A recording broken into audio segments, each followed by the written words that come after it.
Last video में हमने देखा था कि हमने रजिस्ट्रेशन कैसे करना है। तो रजिस्ट्रेशन की सारी जो स्टेप्स होती हैं वो मैंने आपको बता दी है। अभी हम देखेंगे कि एप्लीकेशन फॉर्म कैसे करना है। तो आपको इंडियन आर्मी की वेबसाइट पर जाना है, इंजन www.joinindianarmy.nic.in। उस पर यहाँ पे ऐसे कैप्चा आएगा। जब वो इंटरफेस खोलेगा उसमें आपको कैप्चा फिल करना है। कैप्चा आप जैसे फिल करेंगे आप होम पेज पर पहुँच जाएंगे। होम पेज पर पहुँचने के बाद आपको ये लिखा हुआ दिख रहा है ऑफिशियल एंट्री, इस पर क्लिक करना है। जैसे ही आप इस पर क्लिक करेंगे तो आपका क्या होगा कि एक पेज खुलता है इस तरीके का। इसमें क्या होगा, जब आपने रजिस्ट्रेशन किया होगा तो आपको एक जीमेल आईडी जो आपका यूजर नेम होती है वो, और एक पासवर्ड मिलता है। ठीक है, वो आपको यहाँ फिल करना होता है। जैसे ही आप अपना यूजर नेम और पासवर्ड फिल करेंगे उसके बाद जो कैप्चा यहाँ दिया हुआ है वो आपको फिल करना है। जैसे ही आप वो कैप्चा फिल करेंगे, जैसे आपने यूजर नेम फिल कर दिया, आपने पासवर्ड फिल कर दिया, आपने कैप्चा फिल कर दिया, और फिर आपको करना है लॉगिन। अगर किसी ने रजिस्ट्रेशन नहीं किया है तो पहले प्लीज़ रजिस्ट्रेशन वाली वीडियो देख लेना, उसके बाद में लॉगिन करना। जैसे ही अगर आप रजिस्ट्रेशन नहीं करेंगे तो आपको यूजर नेम और पासवर्ड नहीं मिलेगा।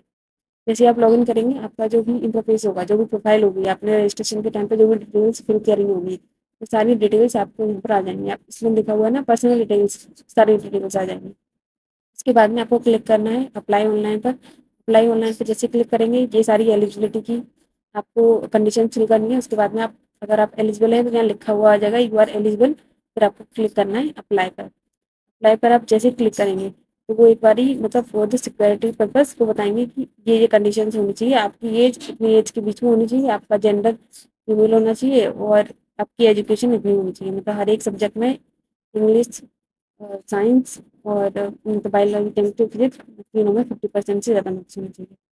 उसके बाद में वो आपको इंस्ट्रक्शंस बता रहे हैं कि आपको कौन कौन से इंस्ट्रक्शंस फॉलो करने हैं। उन्होंने बोला हुआ कि सारे इंस्ट्रक्शंस आपको बहुत केयरफुली पढ़ने हैं। ठीक है, अब इन्होंने दूसरे नंबर पर बोला हुआ है कि चूज योर रजिस्टर्ड, ना जो आपने रजिस्टर करना है उसके बाद में फिर वो उन्होंने बोला है कि ये जो एप्लीकेशन फॉर्म है बीएससी नर्सिंग के लिए करना है, और इसकी जो ऑफिशियल वेबसाइट है डैशबोर्ड पर आपको करना है। देन आपका आता है कि जो भी आप इसमें एप्लीकेशन फॉर्म में डाटा फिल करेंगे वो सारे कैपिटल लेटर्स में होना चाहिए। ठीक है, कोई भी स्मॉल लेटर में मत करना। ठीक, उसके बाद में इसमें करना है कि जो भी आप करेंगे ना एप्लीकेशन फॉर्म, जब आप अगर कर रहे हैं कोई एप्लीकेशन फॉर्म, उसको ऐसे करना कि कोई सर्वर वगैरह में प्रॉब्लम ना आए।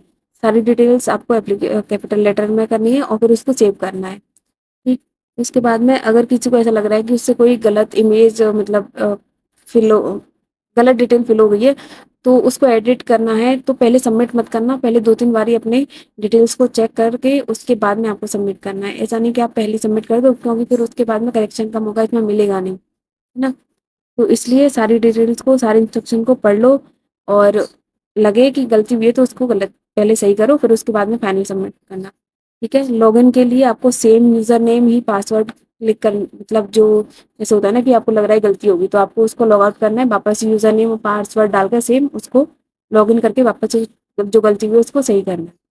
देन आता है कि आप जब ऑनलाइन एप्लीकेशन फॉर्म को फिल करेंगे तो आपकी जो स्क्रीन पर जैसे गलती हुई आपने उसको एडिट कर दिया, एडिट करने के बाद में पहले लॉग आउट किया, फिर एडिट किया, फिर उस लॉगिन करके फिर उसको एडिट कर दिया, फिर उसके बाद में फाइनल सबमिट करना है। ठीक है, one submitted the application form can not be edited, मतलब अगर आपने उसको फाइनल सबमिट दे दिया है ना, तो उसके बाद में वो सबमिट नहीं हो सकता, मतलब उसमें कोई चेंजेस नहीं हो सकते हैं। तो अगर कोई केयरफुली, मैं तभी कह रही हूँ बार बार कि केयरफुली सारी डिटेल्स को फिल करना, कोई भी गलती उसमें मत करना। ठीक है, फाइनल सबमिट से पहले आप उसमें कोई भी चेंजेस कर सकते हो, बट फाइनल सबमिट के बाद में आप कोई चेंज नहीं कर सकते हो। और जैसे ही आप फाइनल सबमिट करते हो तो आपको एक रेफरेंस नंबर जनरेट होकर मिलता है। वो रेफरेंस नंबर, उसी रेफरेंस नंबर से आपको पता चलेगा कि आप शॉर्ट लिस्ट हुए हो कि नहीं हुए हो, क्योंकि शॉर्ट लिस्टेड कैंडिडेट की लिस्ट में वही रेफरेंस नंबर आता है। ठीक है, और फाइनल मेरिट लिस्ट बनती है तब भी वही रेफरेंस नंबर आता है, आपका नाम वगैरह नहीं देते हैं वो। तो उस रेफरेंस नंबर को बहुत अच्छे से याद कर लेना, स्क्रीनशॉट वगैरह ले लेना। पेमेंट जब करोगे ना तब भी वही रेफरेंस नंबर से पेमेंट होगा। जैसे पेमेंट की लिंक आती है उसमें आपको रेफरेंस नंबर फिल करना होता है, वो मैं बताऊंगी आगे, अभी इंस्ट्रक्शन बता रही हूँ। फिर उसके बाद में जो भी आपका एड्रेस वगैरह होता है वो सारी चीज़ें आपको करनी होती हैं। मतलब पेमेंट और रेफरेंस नंबर का, अगर आपने गलत रेफरेंस नंबर कर दिया तो पेमेंट सक्सेसफुल नहीं होगा, पैसे भी कट जाएंगे, पेमेंट भी नहीं होगा और प्रॉब्लम हो जाएगी। तो इसलिए रेफरेंस नंबर बहुत ध्यान से फिल करना उसमें। ठीक है, और उसके बाद में 200 रुपये उन्होंने बताया कि एप्लीकेशन फी फीस होती है वो 200 रुपये है। SC ST के लिए कोई फीस नहीं है, NCC वालों को भी 200 रुपये ही देने हैं। तो अगर कोई SC ST वाला बच्चा है पहले तो उसको फीस सबमिट करनी ही नहीं है, बट उसने अगर कर दी है तो उसमें उसका कोई लेना मतलब इंडियन आर्मी है उनका कोई लेना देना नहीं है। आपने करी है, आपकी लापरवाही है, वो आपको रिफंड नहीं देंगे। कोई नॉर्मल कैंडिडेट है उसने एक से ज़्यादा बार फीस सबमिट कर दी है ना, तो उसका भी वो रिफंड नहीं करेंगे। आपको सक्सेसफुली पहले देखना है। जैसे ही आप फीस सबमिट करते हैं आपको एक DU नंबर मिलता है।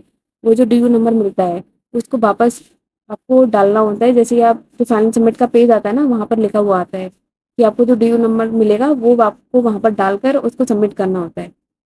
जैसे आप उसको वहाँ पर डालकर सबमिट करते हैं आपका जो एप्लीकेशन फॉर्म होता है वो सक्सेसफुल हो जाता है। ठीक है, और जैसे आपका फीस का इशू होता है ना कि फीस होगा कि नहीं, तो फीस के टाइम पर भी जैसे आप फीस फाइनली सबमिट कर देते हैं तो SBI से आपको एक मैसेज आता है कि आपका जो फाइनल फीस का वो है वो कंप्लीट हो चुका है। ठीक, अब देखना है कि जो रेफरेंस नंबर आपका आता है वो ऑटो जनरेटेड होता है। ठीक है, आपके पास में रेफरेंस नंबर भी होगा फाइनल सबमिशन के बाद में और DU नंबर भी होगा। SC ST वाले बच्चों के पास में DU नंबर नहीं होगा, उनके पास में सिर्फ रेफरेंस नंबर होगा।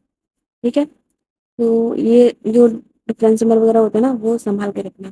ठीक, और इसके बाद में ये करना कि जैसे ही आपका फॉर्म फाइनली सबमिट हो जाए तो उसका जो एक पूरा PDF होता है ना जिसमें वो आपकी डिटेल्स वगैरह सारी इन्फॉर्मेशन उसको डाउनलोड कर लेना। ठीक, और इन्होंने बताया कि अगर किसी का फॉर्म इनकम्प्लीट रह जाता है मतलब वो फाइनली सबमिट नहीं होता है तो उसका वजह ही होता है कि आपने सही से एप्लीकेशन फॉर्म को फिल नहीं किया है, या फिर आपका पेमेंट ढंग से नहीं हुआ है, या फिर आपने एक से ज़्यादा फॉर्म फिल करने की कोशिश करी है। बच्चे ऐसा होते हैं ना कि उनका एक बारी में नहीं होता है तो फिर वो ट्राई करते ही रहते हैं करते ही रहते हैं करते ही रहते हैं। तो उस चक्कर में क्या हो जाता है कि एक से ज़्यादा जब आप रजिस्ट्रेशन वगैरह या फॉर्म फिल करने की कोशिश करते हो तो वो रिजेक्ट कर देते हैं, या फिर आप अच्छे से पेमेंट नहीं कर पाते हो तब भी रिजेक्ट हो जाता है। ठीक, तो ये सारी चीज़ें जो भी हैं रजिस्ट्रेशन एप्लीकेशन फॉर्म सबमिट ये आपकी ज़िम्मेदारी है, आप इसमें कोई भी गलती मत करना। आपको बहुत अच्छे से करना है सारी चीज़ें। और जिसमें रजिस्ट्रेशन में आपने जो मोबाइल नंबर और ईमेल आईडी यूज़ करी है एप्लीकेशन फॉर्म फिल करते टाइम वो एक्टिव होनी चाहिए, जिससे इन फ्यूचर अगर इंडियन आर्मी आपको कांटेक्ट करे तो आप उस अपॉर्चुनिटी को मिस ना करो कि मतलब शायद आप पापा का मम्मी का या फिर ऐसे किसी की जीमेल लगा दो और हो ना पाए। अगर किसी को और कोई क्वेरी है तो आप इस जीमेल पर कर सकते हो मेल, या फिर जो नीचे जो नंबर दिया हुआ है उस पर कॉल करके आप पूछ सकते हो रिगार्डिंग एनी डाउट। ठीक है, फिर आपको क्लिक करना है कंटिन्यू के ऊपर। कंटिन्यू के ऊपर आप जैसे ही क्लिक करेंगे तो एक पेज खुलता है जिस पर आपकी सारी जो अभी हमने इंस्ट्रक्शंस पढ़े हैं उनकी सारी प्रोसेस वहाँ पर होती हैं। जैसे ये पेज खुल गया, इसमें अब आपको देखो नेम दिखाई देगा, जो कैंडिडेट है उसके फादर्स का नेम दिखाई देगा, मदर का नेम दिखाई देगा। ठीक, उसमें आपको नेशनलिटी फिल करनी है और जेंडर बताना। जेंडर ऑब्वियसली मतलब क्योंकि प्रोफाइल बनी हुई है जब आप रजिस्ट्रेशन करते हो तो ये सारी चीज़ें होती हैं वहाँ पर ही होता है। ठीक है, तो उसके अकॉर्डिंग ही है। अब इसमें यहाँ पे आपको ये जो फोटो है ना, फोटो देखो, फोटो अपलोड करना है। उसमें उन्होंने क्लियरली बोला है कि जो फोटो का साइज है वो G5 to 20 KB के बीच में होना चाहिए। तो इसका साइज आपको ऐसे करना है, आप गूगल से साइज को रिड्यूस कर सकते हो। और सिग्नेचर का जो साइज है वो होना चाहिए 5 to 10 KB के बीच में। तो ये याद रखना कि फोटो और सिग्नेचर दोनों के साइज अलग अलग हैं। फोटो का 5 to 20 KB है और सिग्नेचर का 5 to 10 KB है। ठीक, नेशनलिटी फिल करने के बाद में आपको दूसरा मतलब जो मोबाइल नंबर आप अपलोड अपना अपलोड करोगे उसके अलावा भी आपको एक मोबाइल नंबर को अपलोड करना है। तो आप अपना किसी भी मतलब या तो मम्मी का कर दो या पापा का कर दो या फिर भाई वगैरह का कर दो, है ना। मैं बोलूँगी कि भाई या फिर बहन का कर देना, क्योंकि अ, उनके हाथ में मोबाइल वगैरह ज़्यादा रहता है। मम्मी पापा तो ऐसा होता है कि कम यूज़, किसी किसी के पेरेंट्स कम यूज़ करते हैं। तो बेटर रहेगा कि आप लोग अपने भाई या बहन का मोबाइल नंबर यूज़ कर लो, ऑल्टरनेट जो मोबाइल नंबर है। ठीक है, ये सारी डिटेल्स फिल करने के बाद में हम सेव एंड कंटिन्यू पे क्लिक करेंगे। जैसे कि हम सेव एंड कंटिन्यू पे क्लिक करेंगे ये सारी चीज़ें लोड हो जाएंगी ऑनलाइन, मतलब ये सारी चीज़ें आपकी सही हो जाएंगी। ठीक, फिर उसके बाद में आपको जो कम्युनिकेशन मतलब अगर चेक करना है ना आगे की प्रोसेस क्या होगी तो आप कम्युनिकेशन वाले पे क्लिक करेंगे तो उसमें आपको सारी ये चीज़ें आ जाएंगी। मतलब ये बार बार वही शो कर रहा है कि सर्वर डाउन की वजह से कि वो अपलोड नहीं हुई है, बट उसको करना होता है। ठीक, अब इसमें क्या है कि अभी सर्वर डाउन चल रहा है तो वापस लॉगिन करना पड़ेगा। ये सारी बहुत सारे बच्चों के साथ में ये प्रॉब्लम हुई है, तो ये करना पड़ेगा, पहले लॉग आउट करना पड़ेगा फिर वापस लॉगिन करके करना होता है। ठीक, जैसे अभी आ गए सर्वर तो ये लॉगिन वापस किया मैंने।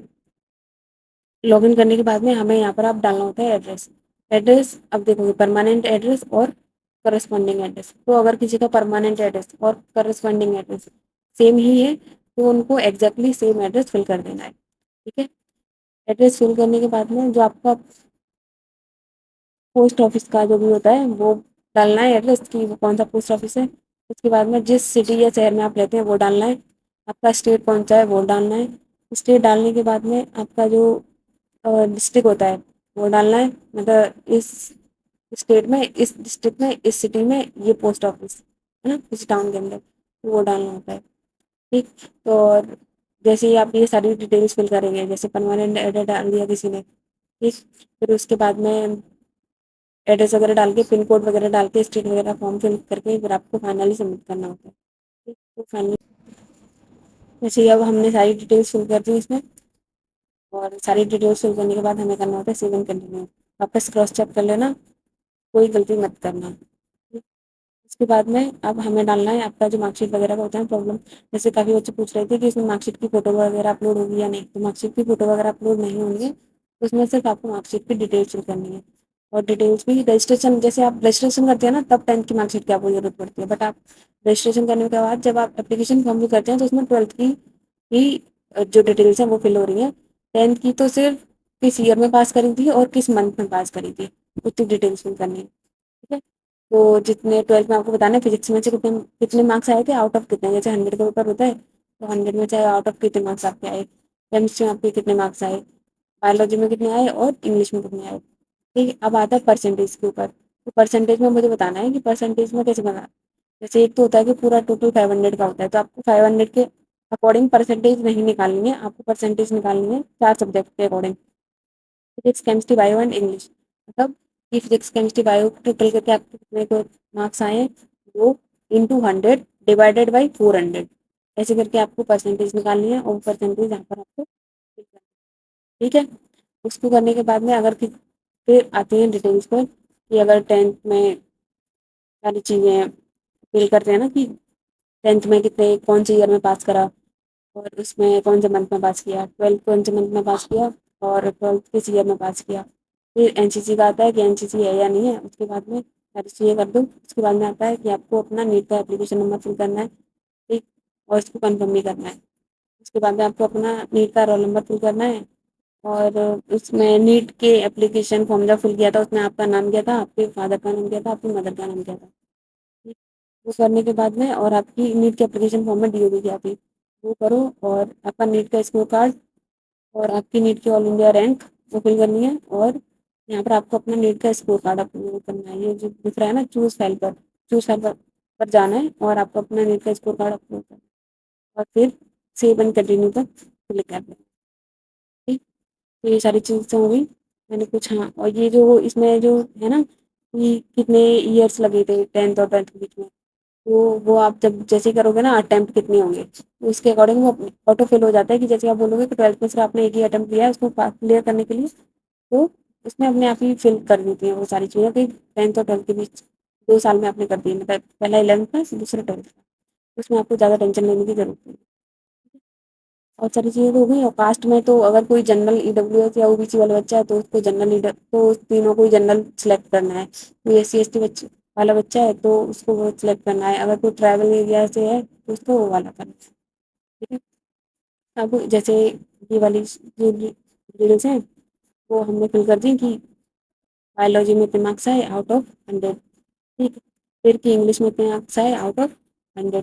ये सारी चीज़ें करने के बाद में हमें करना होता है लास्ट में जाके एप्लीकेशन फॉर्म वगैरह नीट से रिलेटेड सारी डिटेल्स फिल करके सेव एंड कंटिन्यू पर हमें क्लिक करना होता है।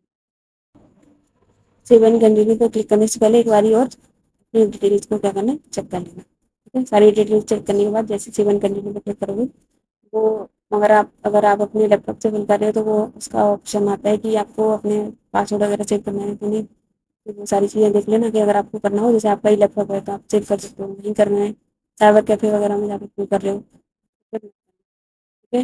फिर सेव एंड कंटिन्यू करना, आपकी पूरी प्रोफाइल खुल जाएगी कि आपने ये डिटेल्स फिल करी है।